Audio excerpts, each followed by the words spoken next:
ایک ایسا کلمہ کہ اللہ تبارک و تعالیٰ اس کی بدولت انسان کے گناہ معاف فرما دیتا ہے، اگرچہ انسان کے گناہ دریا کے جا کے برابر ہو، یا ریت کے ذروں کی تعداد کے برابر ہو، یا درخت کے پتوں کے برابر ہو، اور یا دنیا کے دنوں کی تعداد کے برابر ہو۔ اتنے گناہ انسان نے کیے ہو، پھر بھی اللہ تبارک و تعالیٰ ان کلمات کی برکت سے اس کے گناہ کو معاف فرما دیتا ہے۔ حضرت ابو سعید رضی اللہ تعالیٰ عنہ فرماتے ہیں کہ رسول کریم صلی اللہ علیہ وسلم نے فرمایا، من قال حین یأوی الی فراشہ، جو شخص اپنے بستر پر آ کر یعنی سونے کے وقت 3 مرات 3 مرتبہ یہ کلمات پڑھے،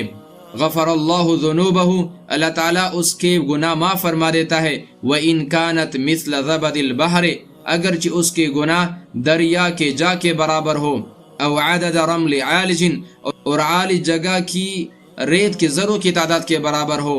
او عدد ورق الشجر، اور یا درخت کے پتوں کے برابر ہو، او عدد ایام الدنیا، اور یا دنیا کے دنوں کی تعداد کے برابر ہو، اللہ تبارک و تعالیٰ ان کی برکت سے ان کے گناہ معاف فرما دیتا ہے۔ اور وہ کلمات مختصر ہے، وقت بھی مختصر، کلمات بھی مختصر، اللہ تبارک و تعالیٰ نے ان میں اتنی طاقت رکھی ہے کہ اس کے پڑھنے والے کو گناہ معاف فرما دیتا ہے۔ استغفر اللہ الذی لا الہ الا هو الحی القیوم واتوب الیہ۔